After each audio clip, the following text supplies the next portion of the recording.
Ja es tev nepiedodu, tad Dievs nepiedos man. Wow, tas ir baisi.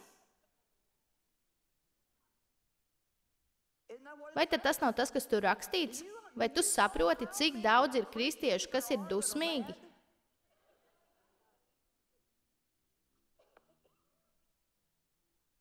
Ja es paprasītu, es gan to nedarīšu. Es netērēšu to laiku, jo esmu tik daudz darījusi, ka jau zinu atbildi. Ja es paprasītu, cik daudz no jums ir dusmīgi uz kādu, tad šajā telpā atrastos vismaz 60 līdz 70% cilvēku, kas šobrīd ir uz kādu dusmīgi.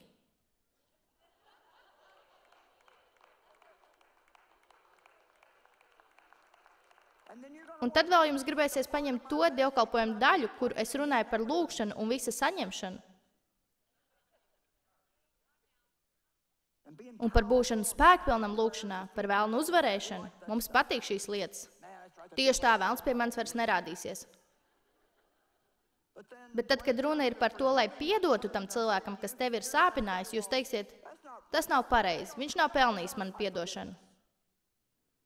Vai zini ko, pat ja viņš nav pelnījis, tu esi pelnījis mieru.